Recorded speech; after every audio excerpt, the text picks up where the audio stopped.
সুপ্রিয় শিক্ষার্থীরা, অনলাইন শিক্ষা কার্যক্রমের পক্ষ থেকে তোমাদের শুভেচ্ছা জানাচ্ছি। আজকে আমার আলোচ্য বিষয় হচ্ছে নবম শ্রেণী ভোকেশনাল বিষয় গণিত অধ্যায় তৃতীয় বীজগাণিতিক রাশি। আজকে ষষ্ঠ পর্ব উৎপাদকের বিশ্লেষণ। উৎপাদকের বিশ্লেষণের মধ্যে আমরা প্রধানত আমরা মধ্যপদ বিশ্লেষণ, যেটাকে বলা হয় মিডল টার্ম ফ্যাক্টর, এটা নিয়ে আমরা আলোচনা করব।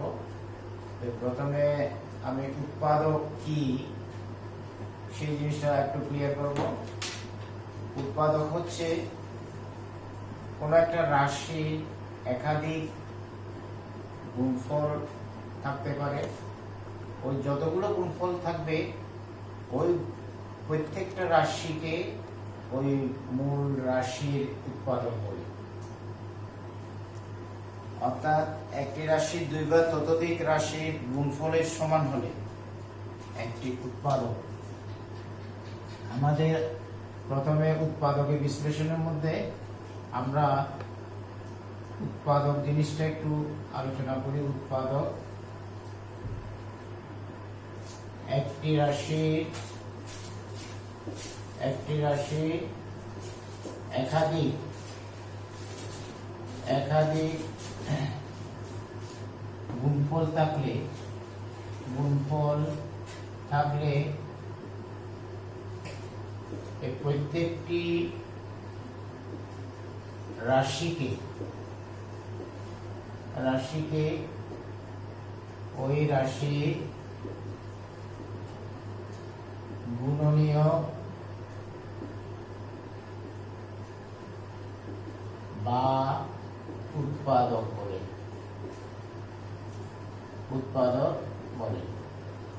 উৎপাদক বা গুণনীয় অর্থাৎ একটি রাশির অনেক গুণফল থাকতে পারে।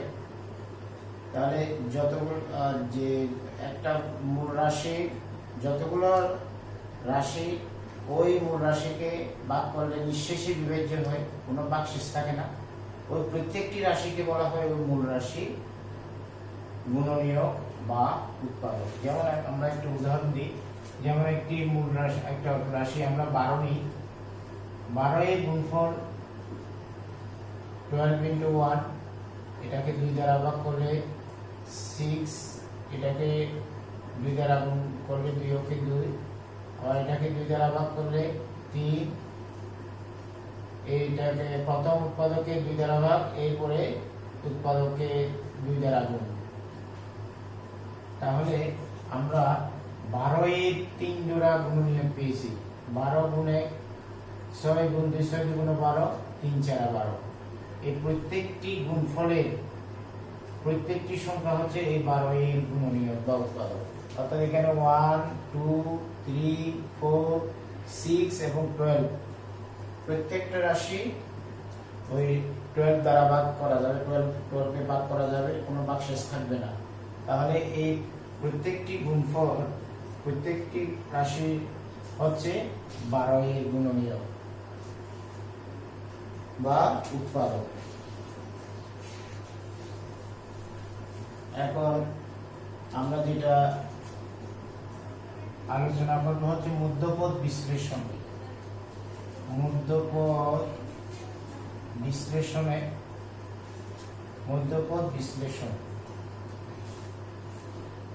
অর্থাৎ মিডল টার্ম ফ্যাক্টর, যেটাকে বলা হয় কি middle term factor. MIDDLE middle term TERM middle term factor FACTOR middle term factor. Middle term factor হচ্ছে অর্থাৎ একটা উৎপাদকে যখন মধ্যপদ, প্রথম রাশি এবং শেষ সর্বোচ্চ পাওয়া এবং ধ্রুবপদ। যেমন আমি একটা উদাহরণ দিই, 3s স্কয়ার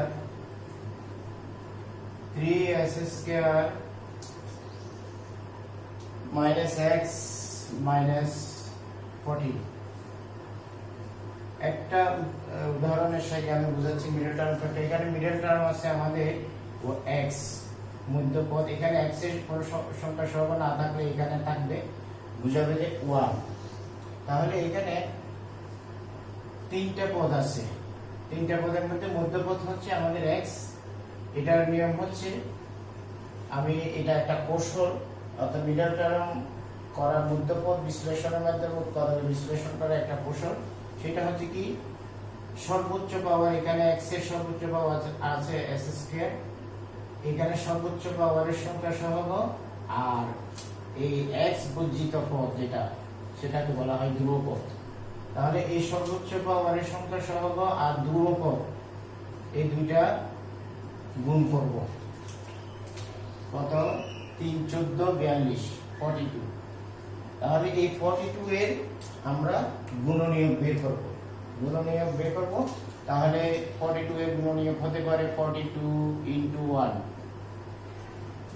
এরপরে একই সংখ্যা দ্বারা প্রথমটাকে ভাগ করব, এর পরবর্তী অঙ্কটাকে গুণ করব একই সংখ্যা দ্বারা। এখন আমাদের, তোমরা নিশ্চয়ই সংখ্যার বিভাজ্যতা নির্ণয় ষষ্ঠ শ্রেণীতে করেছো।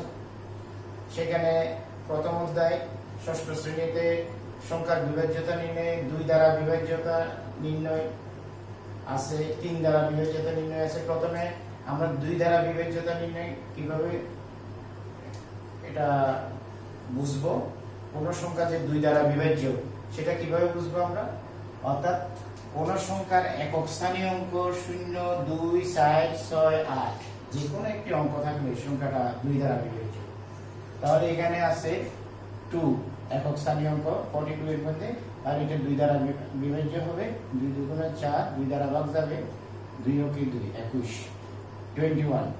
এর পরবর্তীটাকে 1 কে 2 দ্বারা গুণ করব, 2 ও কি 2 21 মানে 2। এখন 21 এর মধ্যে একক স্থানীয় অঙ্ক 1 আছে, অর্থাৎ এখানে কোনো জোড় অঙ্ক নাই। তাহলে এটা এবার 3 দ্বারা বিভাজ্য কিনা আমরা দেখব। 3 দ্বারা বিভাজ্যতা নির্ণয়ের সূত্র হচ্ছে, কোন সংখ্যার অঙ্কগুলোর যোগফল যদি 3 দ্বারা বিভাজ্য হয়, তাহলে সংখ্যাটিও 3 দ্বারা বিভাজ্য হবে। তাহলে এখানে 21 কে যদি আমি 3 দ্বারা ভাগ করি, 3 7 21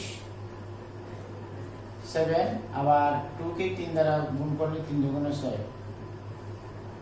তাহলে 7 × 6 7 × 6 7। এখন আবার এই পরবর্তী সংখ্যা, এখানে 6 আছে, 6 কে 2 দ্বারা ভাগ করলে 3, আবার 7 কে 2 দ্বারা গুণ করলে 14, 3 14 42। আবার যদি এই 14 কে, তো 14 কে 2 দ্বারা ভাগ করলে 7, আবার 3 কে 2 দ্বারা গুণ করলে 6। তাহলে যদি একই উৎপাদক 2 বার আসে, তাহলে আমাদের বুঝতে হবে যে সব এই 42 এর সব গুণনীয়কগুলো বের হয়ে গেছে। এই গুণনীয়ক বের করার কৌশলটা আমি আবার বলছি। প্রথমে যে সংখ্যার গুণনীয়ক বের করতে হবে সেটাকে 1 দ্বারা গুণ করতে হবে। তারপর প্রথম সংখ্যাটাকে যে সংখ্যা দ্বারা ভাগ করব, এই পরবর্তী সংখ্যাটা সেটাকে সংখ্যা দ্বারা গুণ করব।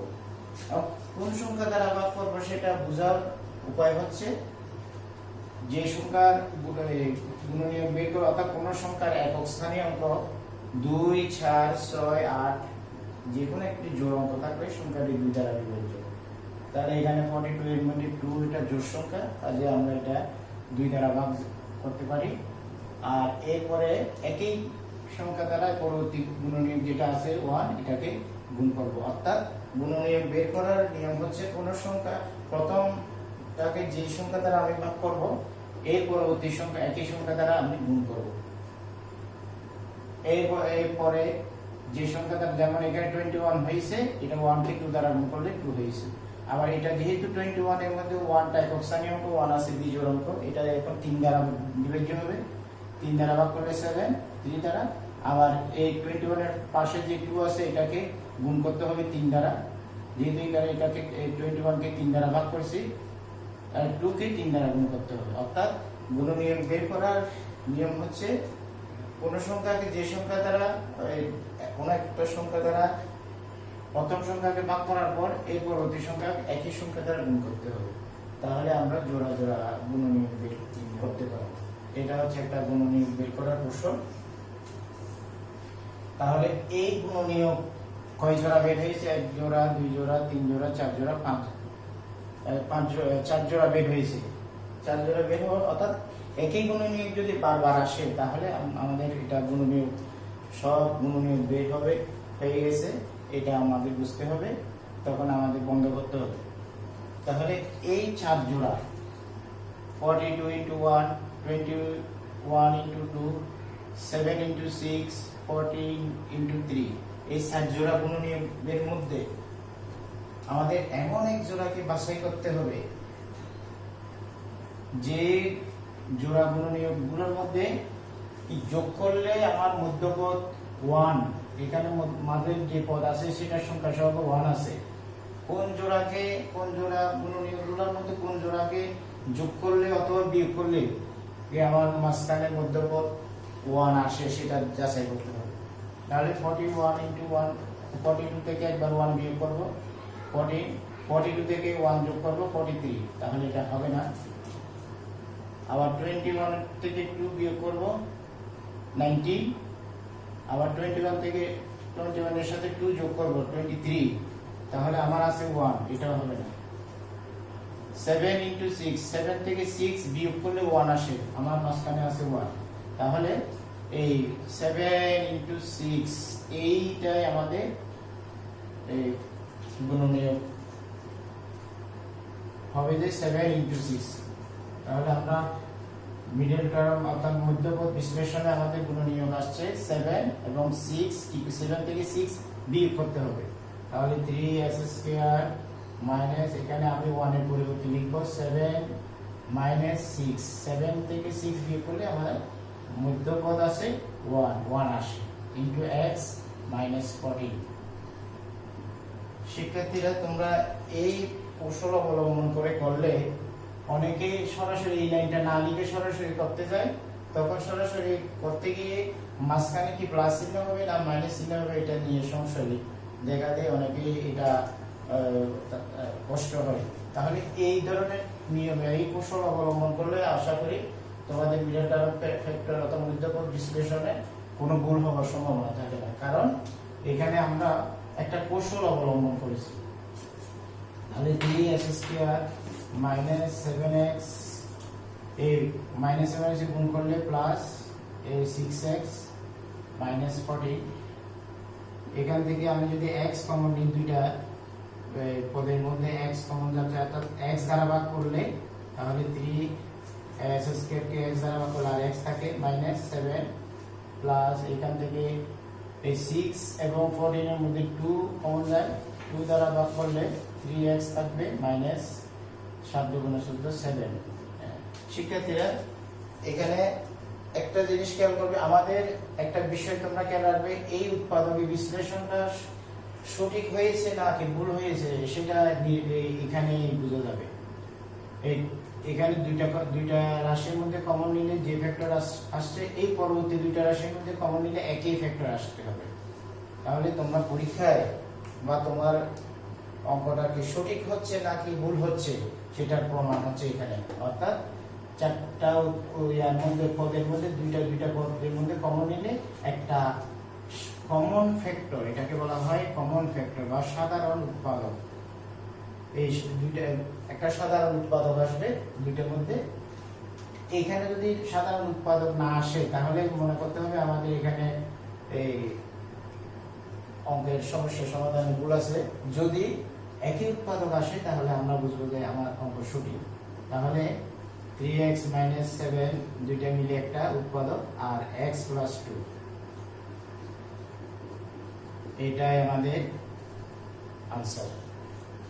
শিক্ষার্থীরা হয়তো আমাদের এই কৌশলটা বা এই কৌশলটা আমরা আরেকটা সমস্যা করব, সমাধান করার চেষ্টা করবো মিডল টার্ম, তাহলে আমাদের আরেকটা সহজ হবে। বা একই পদ্ধতি একই কৌশল অবলম্বন করে আমরা যদি একাধিক সমস্যা সমাধান করি তাহলে আমাদের, আমি আরেকটা সমস্যা তোমাদের দিচ্ছি, সেটা হচ্ছে square minus a square minus 30a minus 216, এখানে এটাও মিডল টার্ম ফ্যাক্টর। দেখো আমার মধ্যপদ মিডল টার্ম আছে 30 এবং প্রথম নিয়ম হচ্ছে কি সর্বোচ্চ পাওয়ার স্কয়ার এর সংখ্যা সহগ, এখানে কোনো সংখ্যা সহগ না থাকলে 1, আর ধ্রুবপদ মানে x বর্জিত বা a বর্জিত চলরাশির শুধু সংখ্যা, এই দুইটা সর্বোচ্চ পাওয়ার এর সংখ্যা সহগ এবং ধ্রুবপদ এই দুইটা গুণ করতে হবে। তাহলে আছে 216 সমান 216 ইনটু 1 216 কি 216। এখন ওই যে কথাটা আমি আগে বলেছি সেটা হচ্ছে কোন সংখ্যার একক স্থানীয় অঙ্ক এখানে 6 আছে, জোড় সংখ্যা কাজে এটা 2 দ্বারা বিভাজ্য হবে। 2 কে 2 0 8 2 16, তাহলে 108 গুণ এটাকে 2 দ্বারা ভাগ করছি, এটাকে 2 দ্বারা গুণ করব। আবার এখানে এইটা আছে একক স্থানীয় অঙ্ক, যতক্ষণ পর্যন্ত একক স্থানীয় অঙ্ক 0 2 4 6 8 যে কোনো একটা অঙ্ক থাকবে ততক্ষণ পর্যন্ত আমরা 2 দ্বারা ভাগ করব। প্রথমটাকে 2 দ্বারা ভাগ, পরবর্তী কোন নিয়মটাকে 2 দ্বারা গুণ। তাহলে 5 দুগুণ 10 4 দুগুণ 8, এটাকে 2 দ্বারা ভাগ করছি, এটাকে 2 দ্বারা গুণ করব, 2 দুগুণ 4। আবার একক স্থানীয় অঙ্ক জোড় আছে 4, কাজে আবার 2 দ্বারা ভাগ করব, 2 দুগুণ 4 1 17 এই 14 7 দুগুণ 14। এটা প্রথমটাকে 2 দ্বারা ভাগ করছি, এই পরবর্তীটাকে 2 দ্বারা গুণ করব, 4 দুগুণ 8। 2 দ্বারা ভাগ করছি 27, এটাকে 2 দ্বারা গুণ করব। আবার এখানে 3 দ্বারা ভাগ করলে 3 9 27, এখানে 2 দ্বারা ভাগ করছি 27 হচ্ছে, এটা 2 দ্বারা গুণ করছি 8। 3 দ্বারা ভাগ করব, 3 9 27, এটাকে 3 দ্বারা গুণ করব, 3 8 24 24।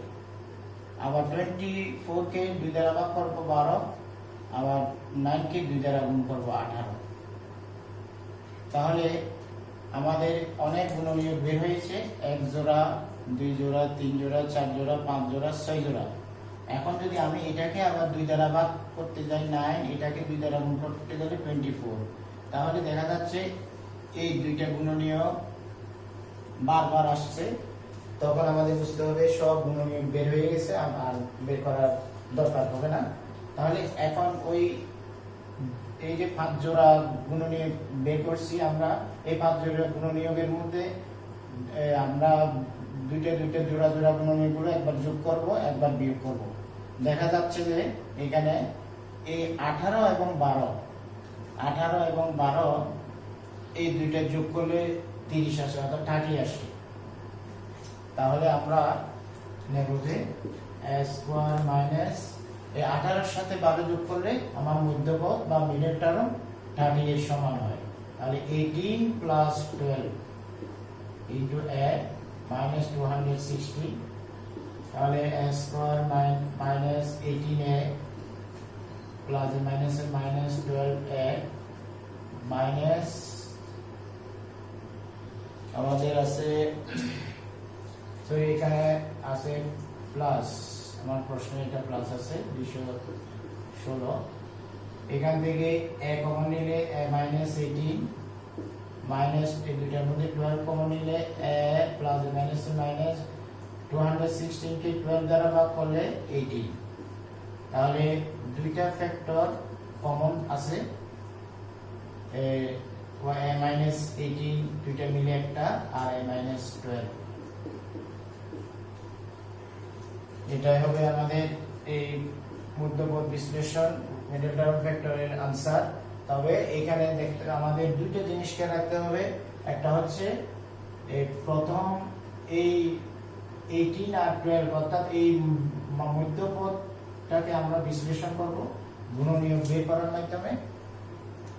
তারপর এরপরে কমন নেওয়ার পরে একই ফ্যাক্টর আসলে সেটা এই দুইটা কমন ফ্যাক্টর একটা লিখব। তাহলে প্রথম কাজ হচ্ছে কি সর্বোচ্চ পাওয়ারের সংখ্যা সহ এবং ধ্রুবপদ গুণ করে আমরা গুণনীয়ক জোড়া জোড়া গুণনীয়ক বের করব।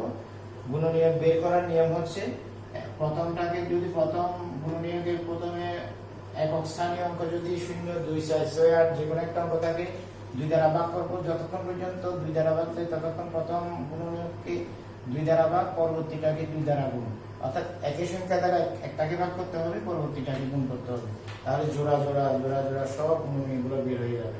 তারপর ওই গুণনীয়কগুলোর মধ্যে এমন এক জোড়াকে বাছাই করতে হবে যে জোড়া যোগ করলে অথবা বিয়োগ করলে আমার মিডল টার্ম মধ্যপদ সমান হবে, সেটাকে বাছাই করে আমরা এই বিশ্লেষণটা করব।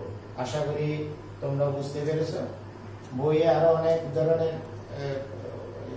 আরো আছে, বিভিন্ন নিয়মের আছে, তবে আমি মনে করছি আমার এই পদ্ধতিটা, এই কৌশলটা অবলম্বন করলে সবাই বুঝতে পারবে। তোমরা এই মিডল টার্ম ফ্যাক্টরের যে 3.4 এবং 3.5, বিশেষ করে 3.4, তোমাদের 3.4 এ কতগুলো মিডল টার্ম ফ্যাক্টরের উৎপাদকের বিশ্লেষণ আছে, উদাহরণের অঙ্ক আছে। তোমরা এই কৌশল অবলম্বন করে এগুলো বাড়ির কাজ করে ফেলবে। আশা করি এটা এই মিডল টার্ম ফ্যাক্টরের উপর উৎপাদকের বিশ্লেষণ বহু নির্বাচনীতেও আসে, আর এখানে গাণিতিক কথা সৃজনশীলও আসে। যদি এটা গণিত নবম ভোকেশনাল, আমি মনে করি এটা এই মিডল টার্ম ফ্যাক্টর এটা ক্লাস 7 থেকে 10 পর্যন্ত প্রত্যেকটা ক্লাসে আছে, এটা একটা কমন বিষয়। তো আশা করি তোমরা বুঝতে পেরেছো। এই তোমাদের বইয়ের যত মিডল টার্ম আছে সবগুলো এই পদ্ধতিতে তোমরা করার চেষ্টা করবে। আগামী ক্লাসে আমরা দ্বিতীয় অধ্যায় সেটের ধারণা এবং সেটের প্রকারভেদ এগুলো নিয়ে আলোচনা করব। তো তোমরা ততক্ষণ পর্যন্ত তোমরা ভালো থাকো, সুস্থ থাকো। ধন্যবাদ সবাই।